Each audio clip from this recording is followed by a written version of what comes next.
Good to see you, Jim. My 3-year-old is running around here. He's a bit of a prankster, so watch this sign. Fall down over my young guy, Karthik. It's good to be here, guys. It's we don't often do this enough in our country. Have an open, unfiltered conversation. And one of the things I'm focused on in this later phase of this Iowa campaign is not just about speaking the truth to the left. We've done a lot of that, and I'll continue to do it. The endless hypocrisies of not just the Biden administration, but the broader left-wing agenda that has infiltrated every institution in this country. So my first book was about woke Inc. Written several books about this. And we'll keep at it. Reveal the hypocrisies and failures of the mainstream media. That's something that, if you want to fix this country, get to the heart of the channels of communication that are filtering the information that Americans hear, would educate and poison the minds of the next generation, and even tilt the scales of our elections. I did that. Any of you see that third debate? Third presidential debate? Did that a little bit in that third debate. And I won't stop doing that either. But I can't do that unless we're speaking the truth about our own failures as a Republican Party, our own failures in our movement in this country. I think we in the Republican Party, we have become lazy. Since Ronna McDaniel took over in 2017, the RNC, we've lost in 2018, 2020, 2022, 2023, all disasters for Republicans. What pulled me into this race is seeing that red wave that never came. And it's not just that we're lazy in terms of the tactics, it's deeper than that. We have to ask ourselves what we actually stand for. We've gotten lazy just criticizing the endless hypocrisies of the other side. Race, gender, sexuality, climate. I want us talking more about individual, family, nation, God. That beats race, gender, sexuality, and climate if we have the courage to actually stand for something. For a long time, we as a party now, we have been running from something. Now is our moment to actually start running to something. To our vision of what it even means to be an American today. What does it mean to be an American? It means we believe in the ideals of 1776, the ideals that set this country into motion 250 years ago. You know, this town is named after this county is named after one of the signers of the Declaration of Independence. Carroll, he was actually 38 years old, same age as me, when he signed that Declaration of Independence. What were the ideals that we enshrined in that document? The ideal that you get ahead in this country, as Martin Luther King said years later, not on the color of your skin, but on the content of your character and your contributions. That is why I've said that we will end affirmative action and race-based quotas in every area of American life. They have been a cancer on our national soul, and we are done with it. What does it mean to be an American? It means we stand for the rule of law. And I say this as the kid of legal immigrants to this country. That means your first act of entering this country cannot break the law. That is why we will use our own military to secure our own southern border and our northern border too. That's what it means to stand for the rule of law in the United States of America. What does it mean to be American? It means we believe that the people who we elect to run the government ought to be the ones who actually run the government. Not the cancerous three-letter government agencies and the bureaucrats who staff them, who really wield power today. You know, drain the swamp, this is how you do it. 75% reduction in the number of federal bureaucrats. At the end of my first term, we'll get there. 50% of that, I think we can get done in the first month. Shut down government agencies that shouldn't exist. From the U.S. Department of Education to the FBI, to the ATF, to the CDC. These are bureaucracies that are redundant, and when you have redundant bureaucracies, that's a formula for corruption. If I can't work for you as your next president for more than 8 years, which I think is a good thing, by the way, then neither should any of those federal bureaucrats reporting into me either. 8-year term limits for the bureaucracy instead of those civil service protections. That's how you drain the swamp. Time for a CEO in the White House who doesn't start with last year's budget as the baseline and then mess around the edges. Start with zero as the baseline and ask what's actually necessary. That's how you tackle the national debt. Rescind the unconstitutional federal regulations that Congress never actually passed. Well, those are unconstitutional. That's what stops us from drilling, fracking, burning coal, embracing nuclear energy. It's how we unlock this economy. These aren't black ideas or white ideas. Take election integrity. What does it mean to be American? It means we have elections we can believe in. That every citizen's voice and vote counts equally. We can do this, single-day voting on election day as a national holiday. Paper ballots, government-issued voter ID to match the voter file. English is the sole language that appears on a ballot, which isn't the case from New York to California in this country. This isn't controversial. This is common sense. These aren't black or white ideas. They're not even red or blue ideas, really. They shouldn't be. These are fundamentally American ideals that we fought a revolution to secure in this country. And I believe deep in my heart that those ideals still exist. I'm running for president to revive them. But the only way we're going to do it is by all of us, not just me, all of us, starting to speak the truth in the open again. We have a culture of fear that has spread across this country like an epidemic. Fear of losing your job. Fear of your kids getting a bad grade in school. Fear of becoming an outcast in your own community. And that culture of fear has replaced our culture of free speech in America. You don't know the best measure of our country's health? How are we doing? What's the health of American democracy? It's not the number of green pieces of paper in our bank account. It's not even the number of ballots we cast every November. The best measure of our country's health is this. It is the percentage of people who feel free to say what they actually think in public. Right now we're doing poorly. The only way we're going to fix it is all of us starting to speak openly again. Say in public what you will say in private at the dinner table. Say it with a spine. Say it with conviction. Say it with respect. But part of respect is that you respect your neighbor enough to tell him what you actually think.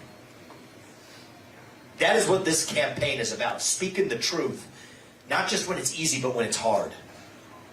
Speaking the truth, not just to the other side, to the Democrats, but to our own tribe and our own party right here in the Republican Party. There's a reason why I am the only candidate in this race who's able to say certain things.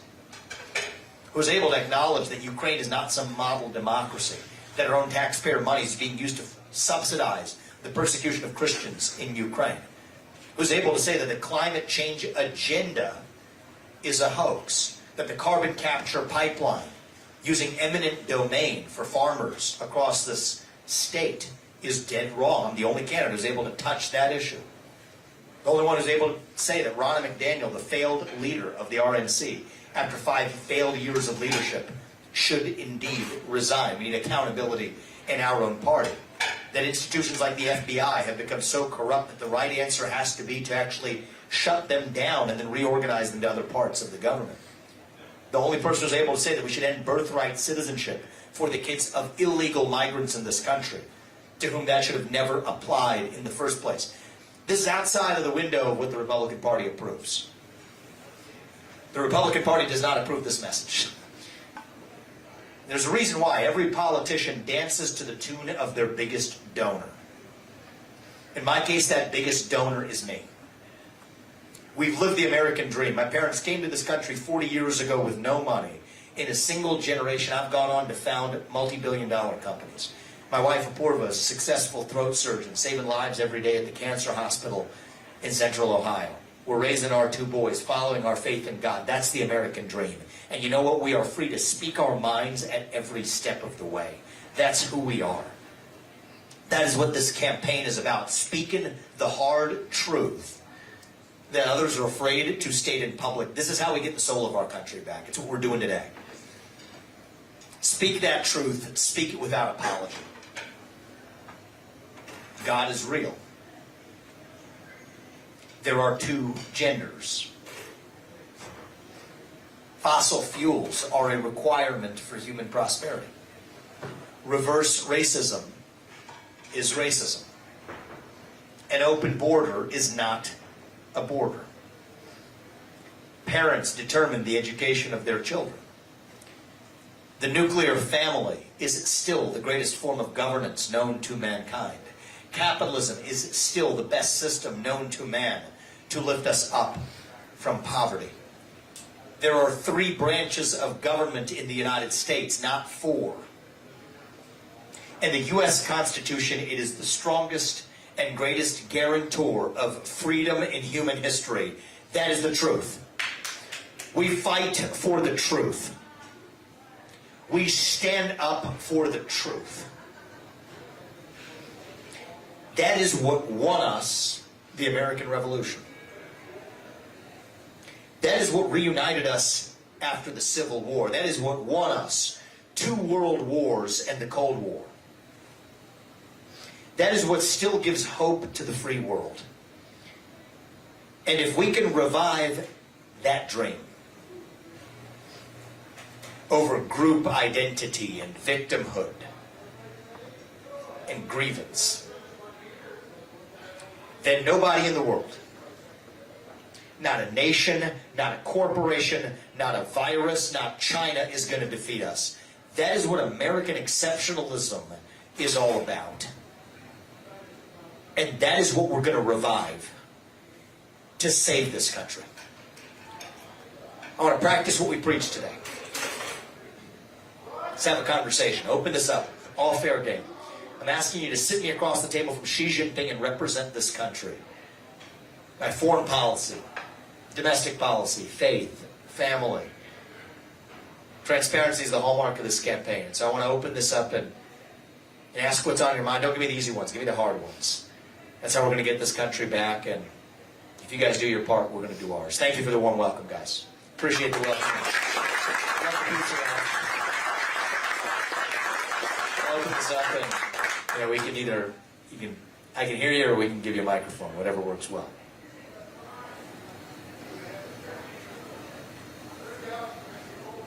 Yeah, please. What's your stance on abortion as far as,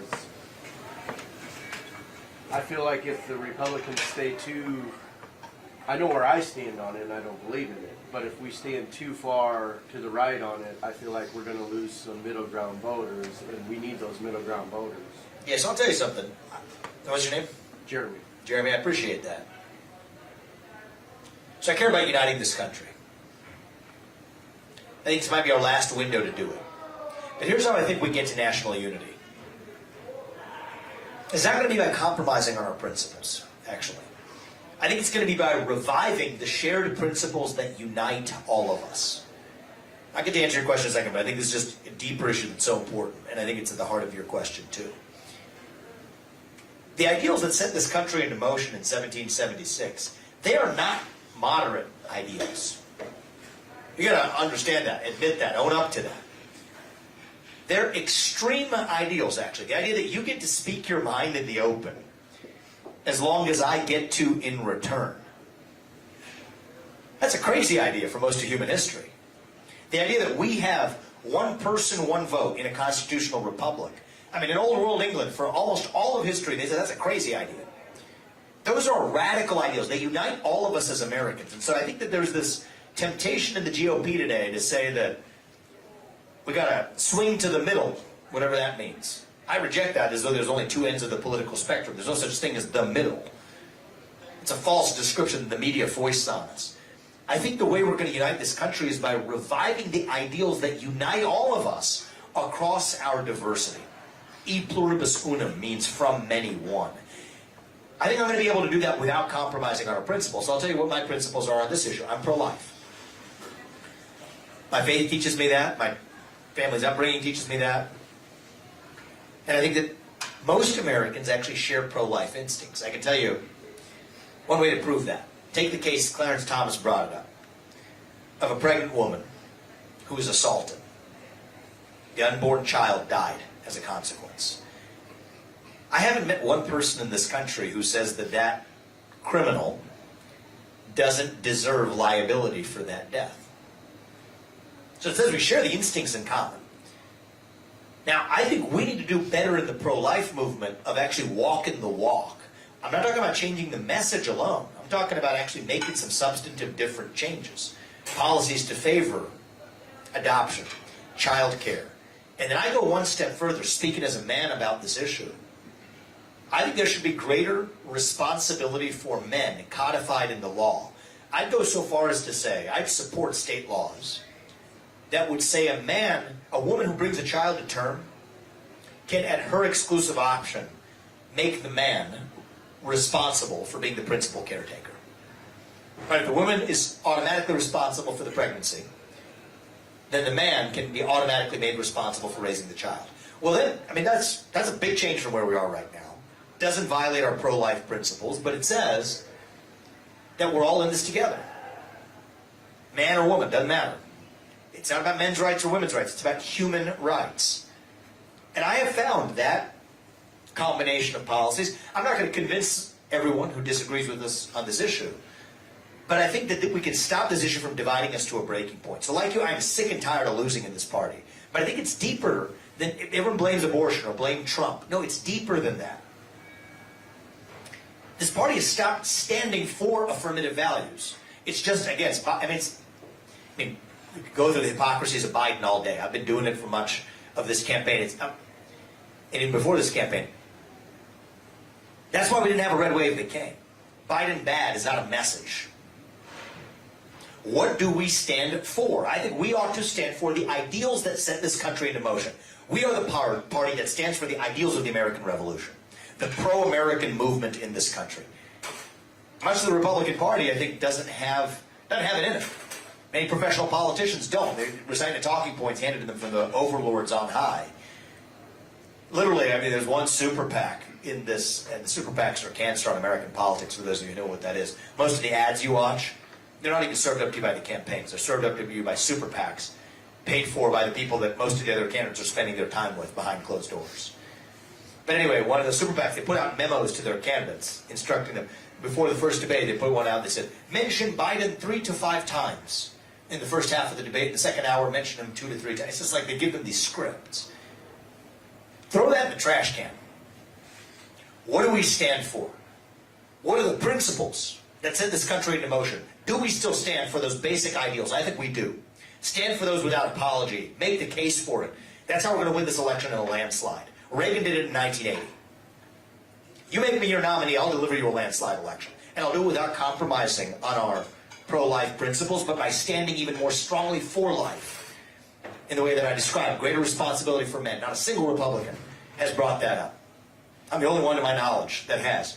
It's going to take somebody from the outside to do this. Somebody with fresh legs and somebody grounded in the principles this country was founded on and grounded in our Constitution. That's the way we're going to get this done, not by going to the middle, whatever that means. Thank you for the question, man. I appreciate it. Thank you. Please. Yeah, I watched a podcast with Sean Ryan with Tim Burchett, and it was at 2 hours. It was a long pod.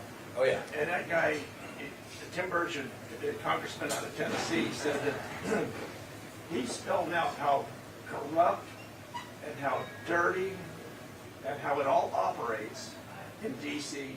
Oh, yeah. And he said that somebody from the top level guy in the Trump campaign called him up and said, you better get some, you know, if you're going on pods talking like that, you better get some security detail, because, you know, once you come between the deep state, the swamp, and all that stuff, That's the third they're rail. going to come after you. Oh, yeah. And I know you do want to rebuild like the FBI and stuff, so, boy, be careful. I appreciate that. Yeah, I actually a former guy in the audience last night. The Pizza Ranch in Indianola, he came up to me afterwards. He served in the FBI for 25 years, and kind of privately pulled me aside and said the same thing. So I'd watch out if I were you. And we didn't enter into this journey lightly. It shouldn't be that way. Yeah, but somebody's got to step up and change it, is the answer to that question. And so here's what I'll say. I mean, I did my 2 hours with Sean Ryan, too. He's a good guy. Yeah. Yeah, I sat down with him. It was a good conversation. And that's actually, those are so much better than the 2-minute TV hits that are all fake, scripted, artificial BS. I've done more podcasts than probably every other presidential candidate in history because they can't censor you that way, and you actually get into depth on these issues. And then they'll airlift something you said, take it out of context, and that's fine. It's part of the cost of doing business. But that's the top job of the next president. Shut down the shadow government. The people we never elected to do the job in the first place. There's one thing this country was founded on. It's the idea that we the people create a government that is accountable to us, not the other way around. How are you going to do that? So I'll tell you how we're going to do it. You got to go fast early on. You can't, I would love to tell you about this master plan and we're going to figure out exactly who the good and the bad is. I'm going to make this may sound uncomfortable, but it's the only way it's going to work. You got to be willing to not only cut all the fat, but willing to cut some muscle too. There's always risk. One risk is you don't cut enough fat. The other was you cut too deep and you cut the muscle. I'll take that risk. So day one, we get in there. It's got to be something like this. And I'll tell you why it has to work this way, even under the law. Day one, just to make it right size it, to get our arms around it. If your social security number ends in an odd number in the federal bureaucracy, you're out. If it's an even number, you're in. Period. Day two, it'll at least be half its size. And now the thing is going to break, by the way. Everything will continue to function exactly as it did. Then we bring out the chisel. Start with the chainsaw, then bring the chisel. First of all, here's why it has to work some way like that. They duped Trump. They tell them you couldn't do it. They said there are these civil service protections that protect these individual employees. They could say that was political retaliation, have you in court for years. They could say it was civil rights violations. Well, if it's literally done at large-scale mass firings, the civil service protections don't apply. So that's it's going to take somebody who's willing to make deep cuts fast and on an initially indiscriminate basis. That's what the law almost requires, and then just to the speed we're going to have to move with, that's what it's going to require too. Term limits across the board. 8-year term limits for the bureaucracy. If I can't work for you for more than 8 years, neither should the federal bureaucrats reporting into me either. That's hard fact. Alligator. That's an HR policy. And under the current law, the U.S. president gets to make that decision. But in fairness, Donald Trump couldn't do half of this stuff. That's why I'm in this. And then you're going to go in there and Yep. try to do all this stuff by yourself, like Trump did. Well, there's a couple differences here. And I would tell you, I'm in this race for a reason. If you asked me a year and a half, and I think, unlike everybody else in this race, who has been licking Donald Trump's boots for years, begging for money and endorsements, and then now Monday morning quarterbacking some decision he made, I'm the other way. I give him credit for what he did do. Kept us out of war, grew the economy, and at least exposed the rot of the deep state. He rolled the log over. We saw what crawled out. My job is to bring the pesticide. Okay, and I understand how to do that. First, we'll build on where he left off. But there's two things I've got. One is it's going to take somebody with fresh legs. Somebody from the next generation. If I was 80 years old and I have all of them coming for me, shooting arrows by the day, mired in 5 prosecutions, 80 plus years old, doing it after years of warfare, 2 years of which they didn't even let him govern because of a Trump-Russia collusion hoax that never was, I wouldn't be the same person now either. You go in to drain the swamp, they come back and drain part of you, but I've got fresh legs now. And here's the second thing. It takes an outsider. Yes, I'm that, Trump was that, in some ways still has the spirit of it, willing to break glass. But it has to be an outsider who personally knows and understands the Constitution, or else they'll dupe you. They told him you can't fire those people. I mean, he doesn't know any different, right? He has to listen to what the people around him say. They come from that same swamp. Yeah, I feel like I'm boasting here, but I'm just going to be honest with you. I'm the only presidential candidate who's probably run in modern history. We have federal appellate court judges quoting the books and the articles I've written over the last few years about big tech censorship. Right? You need somebody who can swear an oath to the Constitution. You better darn well know what it says. And those two things don't go together. Think about it, right? But I mean, you guys know people, human instincts. Some of you probably hired people. I've hired thousands. Those two things don't go together. One is you get the people who are going to be executives, break glass. The other people, you get the legal scholar types who'll sit on a couch but aren't going to be able to see actually executing something through. My faith teaches me that God puts each of us here for a purpose. And that we have a moral duty to realize that purpose. I'm not running for president because it's the only most important job. There are going to be, I'm not letting you guys off the hook that easily. Every one of us is going to have to play our part in reviving this country. But when I look in the mirror and ask myself, how am I going to play my unique part? Those two things don't go together. And if you need somebody to get in there and gut the deep state, which is the number one thing we need to get done, do that, the rest of it becomes easier, from our foreign policy to our economy to otherwise. I think I'm the single best positioned person in this country to do this job. And honest to God, if that weren't the case, I would be happy to have somebody else do this. This country's blessed us with a life that my parents could have never imagined, that we would have never imagined growing up in Southwest Ohio. But that is what it's going to take to see this job through. The only two acceptable choices now are Trump and myself. I think that's a hard fact, and if he gets the nomination, he'll have my support, and I'll be helpful just as I expect him to help me. I'll take him as an advisor in my first year. Tell me where the bodies are buried. Let's get the head start. But now more than ever, it's going to take a leader with fresh legs who actually understands the Constitution, yet still comes in from the outside. That's why I'm in this. Taking on bureaucracies. We're going to do border. Yeah, what are you going to do with the border? Here's the answer on the border. That's huge. Here's the evidence. Undermining the identity of our nation by the day. Driving a wave of crime. Fentanyl killing 80 times as many people who died on 9/11, dying this year of fentanyl across the southern border. Here's what we're going to do. So I've been to both borders. I just want to encourage everybody when we're talking about this issue, the borders. The northern border is no one's paying attention to this. There have been more northern border crossings illegally this year than the last 12 years combined. Enough fentanyl on our northern border captured last year to kill 3 million Americans. The really bad ones, right from the Middle East or other places with bad intentions, they're skipping the southern border. They're going to the north. But the border crisis collectively, what are we going to do? No dime of aid to Central America will put an immediate stop to it until each of those countries has built their own wall, stopping the flow from Venezuela to our own southern border.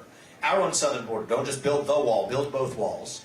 Don't just build the wall. They're building tunnels underneath that wall right now. Trucks are driving through those tunnels. I mean, these aren't small tunnels. These are highway-sized tunnels. Use our own military to protect. Here's a crazy idea for you. Not somebody else's border halfway around the world. To use our own military to protect our own border in this country. Why hasn't... I'll tell you again. Why hasn't it happened? No, why hasn't Greg Abbott down there on the Texas border released the National Guard and secured the damn thing? Yeah, so they're tying his hands a little bit. So I've been to the southern border. One of the things Texas is trying to do, I mean, this is a simple one. They're using aquatic barriers in the Rio Grande. I've seen those with my own eyes. They work. They're cheap. They're mobile, too. You can move them. So it's like, I mean, there's these giant round barriers. You just put them in the Rio Grande. They work. The federal government isn't using them not because they don't work, but because they do, actually. So the U.S. government, the Customs and Border Patrol down there, they're basically bringing them in. The Texas guys on the river, they're like, I saw these guys on a speedboat. They're trying to get them before one of these migrants. I mean, I saw it like with my own eyes, right? These two migrants are crossing over from Mexico. There's this little island in the middle of the Rio Grande, like a sandbar type thing. If you get there, you're deemed to be on U.S. land. So the Texas guys cut them off before they get there. Then Customs and Border Patrol doesn't have jurisdiction. But those migrants made it to that sandbar. So then the boat arrived just not in time, and then it had to just go back a different way. Then they get Customs and Border Patrol bringing them into the U.S. from that sandbar in the middle of the Rio Grande. I'm not making this up. We just literally saw this in the short time I was in Eagle Pass. So I'm not going to... Yeah, but could Abbott be doing more? Of course he could. But I'm not going to turn him into a punching bag either. The real answer is this belongs. Protecting our borders is the job of the U.S. government. I believe in a small federal government, but one of the few darn things the U.S. federal government ought to do is protect our own homeland. Using our own military to do it, that's something the commander-in-chief can do. And we have the legal authority to do it. They tell Trump, again, there's this thing called posse comitatus, okay? Came after the Civil War. It says you can't use the military to carry out law enforcement functions. And that's good. I'm a liberty person. We don't want the military walking around here carrying out, local theft offenses. But if they're on your border facing outward, that is within the constitutional bounds of that. But you need a commander-in-chief who understands that enough. When these people tell you you can't do that, to then vent in the White House press room is not good enough. We have to be able to cut through that and say, thank you very much for the advice, but we're doing it anyway because I swear an oath to the Constitution I intend to keep it. And then you want to sue us, we take it to the Supreme Court, we'll go there and win, and I give Trump a lot of credit for that. Because he gave us a great Supreme Court that agrees with me 6-3 on everything I'm telling you. That's how we drive change in this country. So back to other border policies. The best border policies of all are end the incentives to be here illegally in the first place. No federal funding to sanctuary cities where our own money is going to fund the breakage of the rule of law. And then go further. End birthright citizenship for the kids of illegal migrants to whom the Constitution was never intended to apply. Or as Trump calls them, anchor babies. Anchor babies, yeah, I mean, that's it. But here's the thing, if you swear an oath to the Constitution, I believe it is in the president's power, and again, it comes back to that other element. The outsider, yes, but you gotta be grounded in your own bone-deep conviction in the Constitution. When you say, on day one, on January 20th, 2025, I will make clear that no child of an illegal migrant born in this country will be treated by the federal government as enjoying citizenship. Here's why. You're pulling me in on the detail here, right? But read the 14th Amendment. Any critic, that's what I would tell them. Take a look at it. Section 1, the opening words of the 14th Amendment. What does it say? All persons born or naturalized in the United States and subject to the jurisdiction thereof shall be citizens. That's what it says. What are those extra words doing in there? Well, it says a kid of a Mexican diplomat born in this country does not enjoy birthright citizenship. That's not controversial. Nobody thinks he does.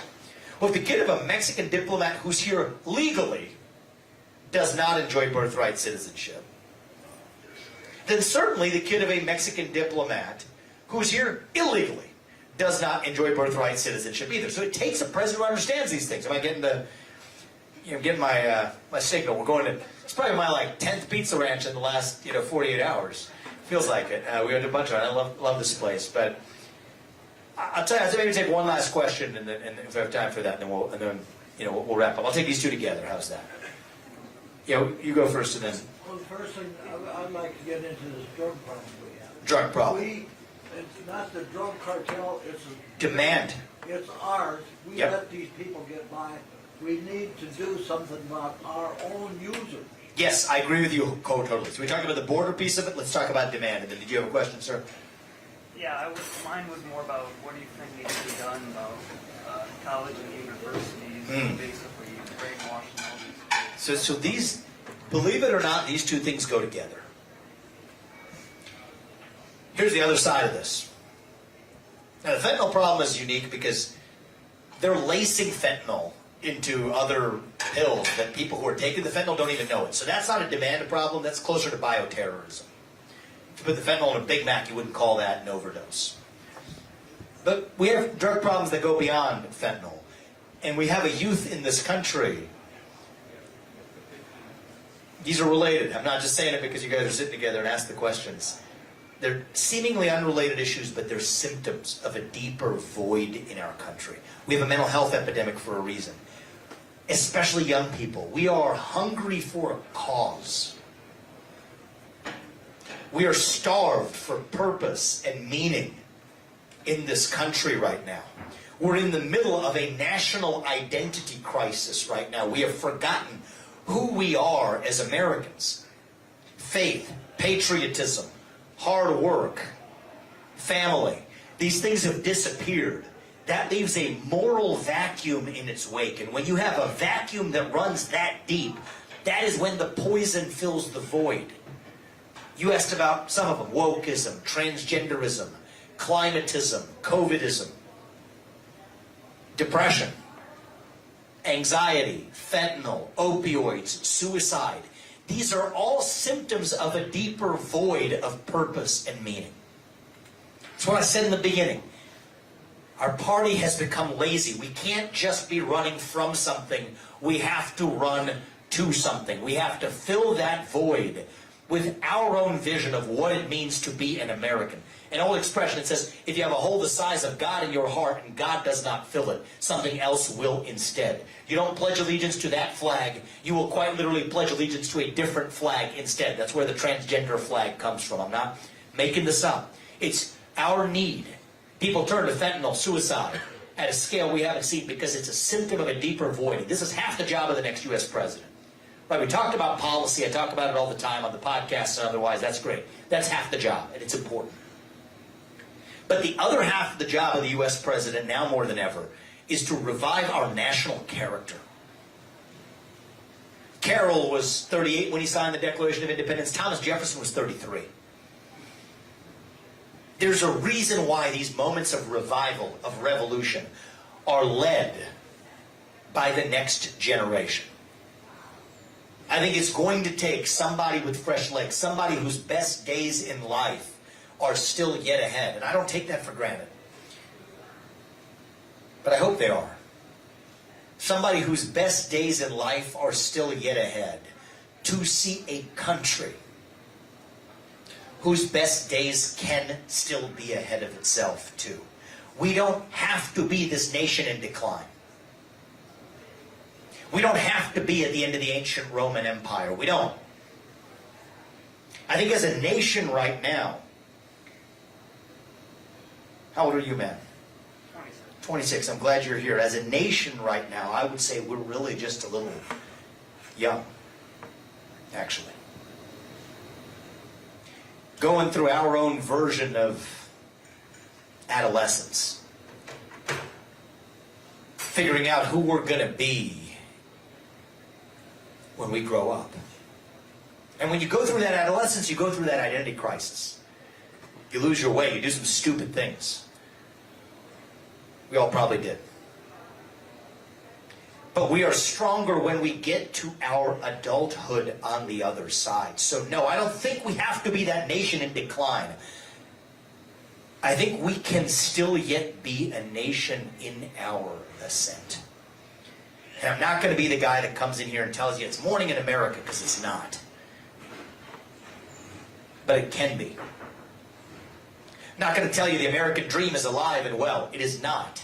It is alive and hanging on for life support. But it can be. If you all do your part, I'm here to ask you for your help. This system is not made for a guy like me to do this. Coming in from the outside, the chairwoman of the RNC has said I won't get another cent of funding from the RNC. Why? Because I stated some facts about our history of failure in the last 5 years? Fine, so be it. It's not up to them, it's up to you. It's up to we, the people of this country. It's because you got after her on the debate stage. Yeah, but it's after a track record of failure. And I thank you for that. Well, you know what? You got to speak the truth. It's easy to do it to Democrats, harder to do it to our own tribe here at home. And I would rather lose this election and play and speak the truth than to win by playing some snakes and ladders. But I hope that's the winning strategy. It's not up to me, that's up to you. 30 minutes of your time on January 15th. Tell the people in Carroll County who aren't in this room. You know 20 of them, great. If you know 100 of them, better. Tell them about what we talked about. We're not working with a lot of time here. If my older son, who you saw earlier, running around here somewhere, if he's in high school before we get this right, I don't think we have a country left. I don't. We're not working with a lot of time. People ask me, oh, you want to, if you don't, I get a lot of people say, hey, I like what you're saying. If you don't do it this time, do it in the future. That's fine for me. I don't think our country has that kind of time left. That's what gives us our sense of urgency, our moral duty, our purpose. So you all do your part. I'm going to ask not for a donation of your money. I'm going to ask for a donation of your time. Jake, you want to come up here and tell us, just share with people where our caucus cards and everything else are before we head out. But I tell you, if you all do your part, we're going to do ours. Our family is going to do ours. Our team is going to do ours. If I win Iowa, I'm your next president. It's not true for the other candidates. It's true for me. It's not up to the media. It's up to you. We're doing it this way for a reason. There's no social media algorithms in the air. There's nobody distorting what we're saying in here. You sign these cards we'll give you. We'll tell you exactly where you need to go. 30 minutes of your time to save this country on January 15th. Bring as many people with you. You all do your part. Our family is going to do ours to make sure that our country's best days are, yes, still ahead of us. Thank you for coming out, guys. I appreciate it. God bless you.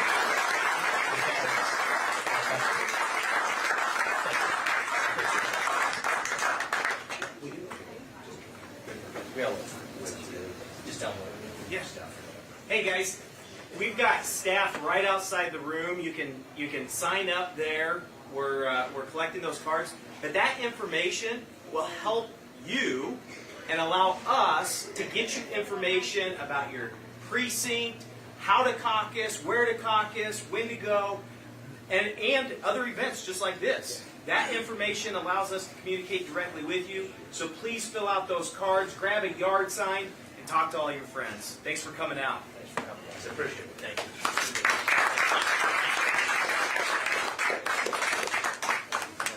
You guys together, or you guys know each other? You guys know each other? Yeah. All three of you.